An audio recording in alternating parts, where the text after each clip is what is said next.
Hey guys, and welcome to the third in our four-part lecture series on River Valley civilizations.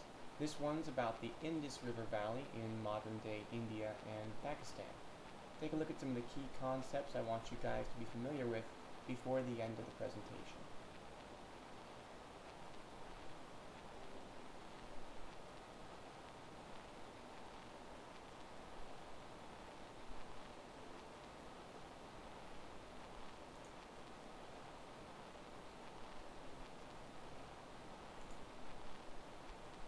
And today we are here, like I said, between modern India and Pakistan in the Indus River Valley, to the east of both Mesopotamia and the Nile River Valley.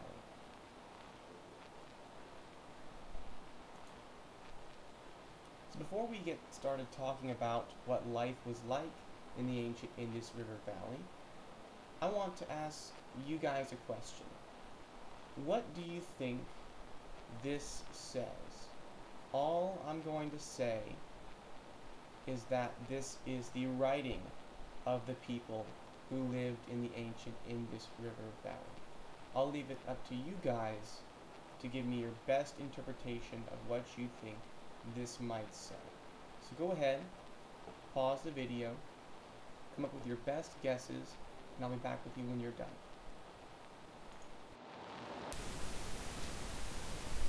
So, what are your thoughts? What are your theories? What are your guesses?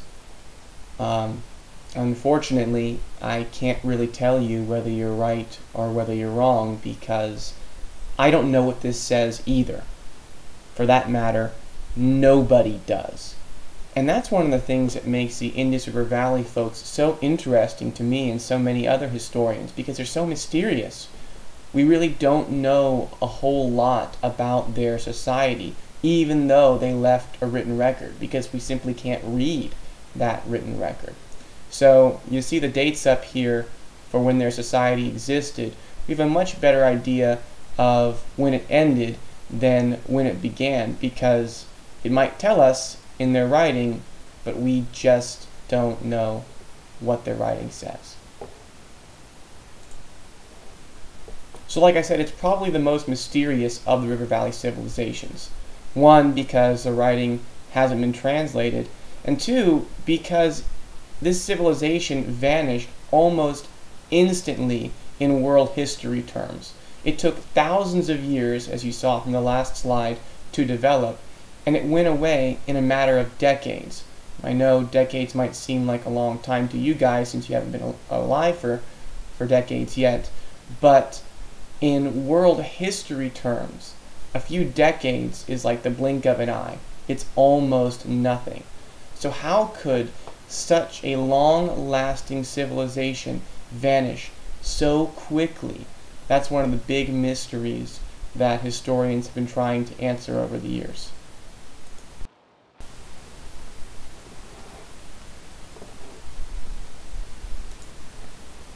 So how do they deal with questions like that?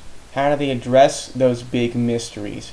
How do they figure out what life was like in Harappan society if they don't have any writing to go off of? Well, studying the Harappans is a lot like studying prehistory, because even though they had writing, we don't know what it means. So we have to use the other clues that they leave us to get an idea of what life was like in the Indus River Valley. We have to use their art. We have to use their architecture. We have to use basically every artifact or man-made object that they've left behind for us. And that's the evidence that historians and other scholars use to try to determine what life was like in that society. So here's a piece of that evidence right here. This is an image of the ruins of Harappa, one of the largest cities in the Indus River Valley.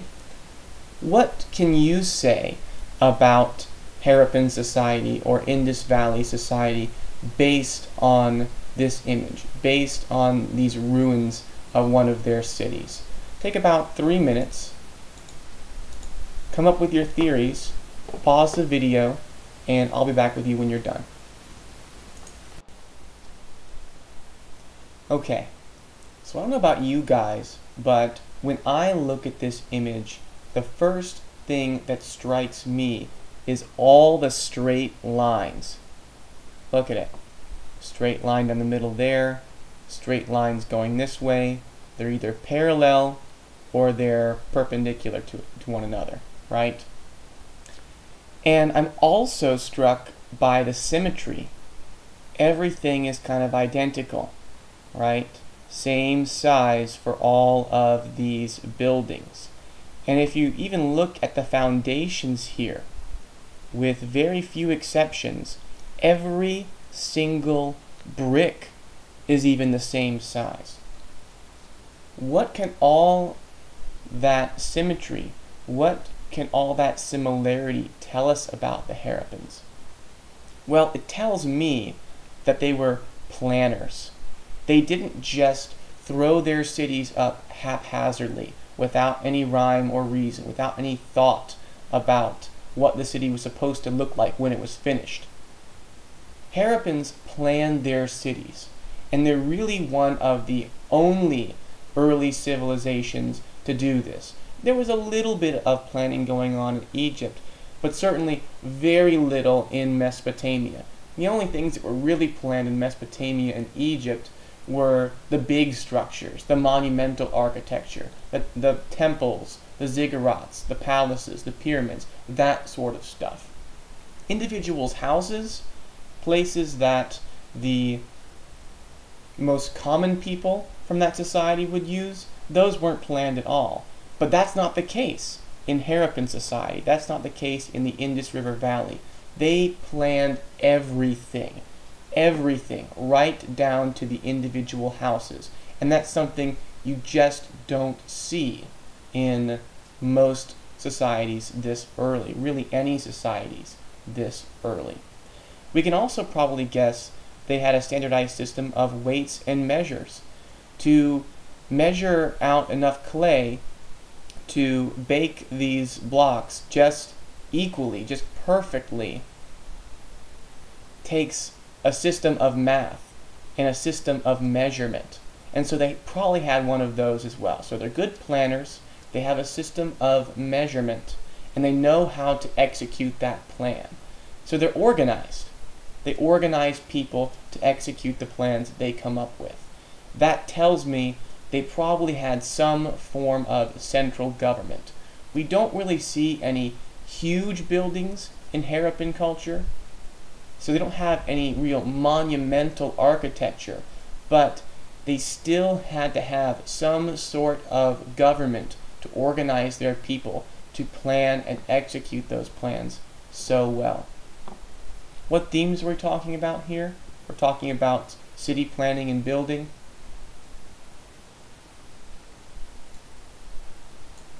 Well, certainly one of the big ones is interacting with your environment and really altering your environment, right? Of course, the environment around here is natural, no straight lines, nothing like that. Clearly, this is going to be man-made. They've made an attempt to control and significantly change their environment.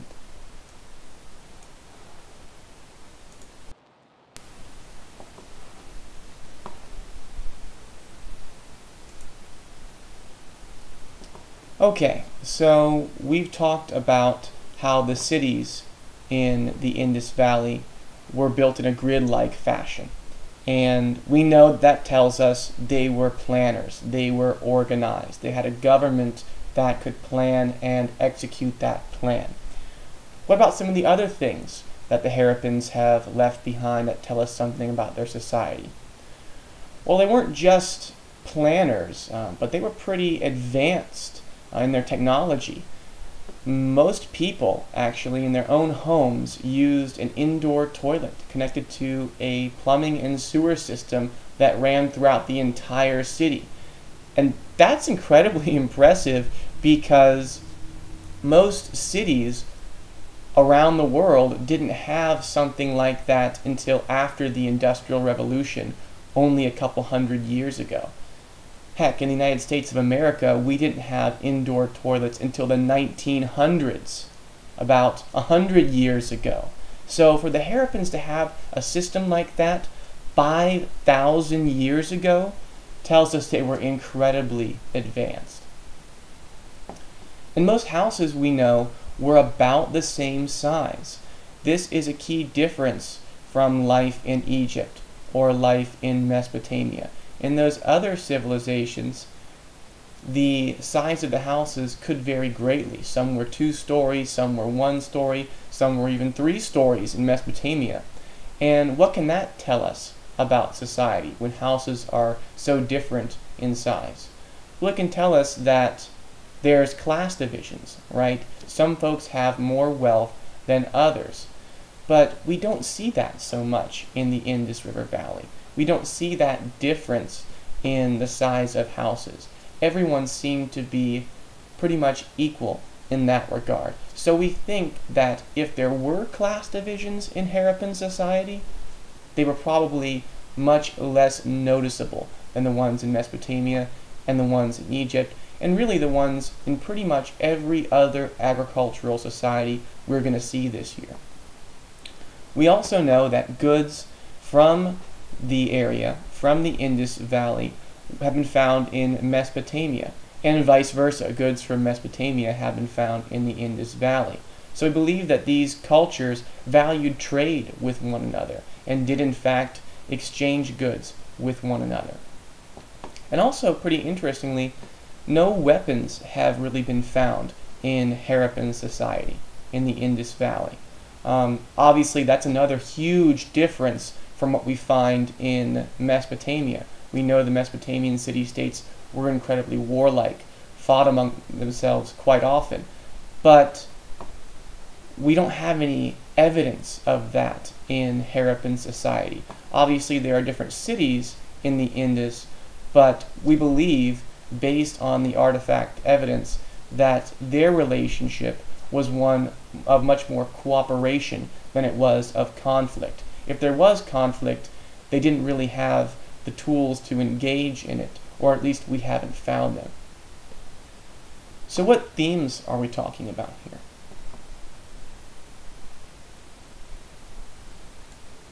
Pretty much every single one, right? Pretty much every single one.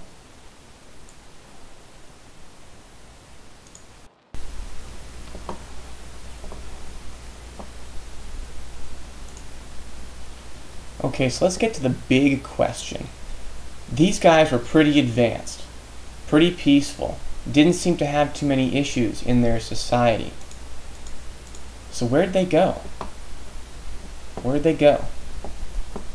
Take a few moments to form your own theories, pause the video, and when you're ready, I'll be back with you shortly. So, what were your thoughts? What were your theories? What'd you come up with?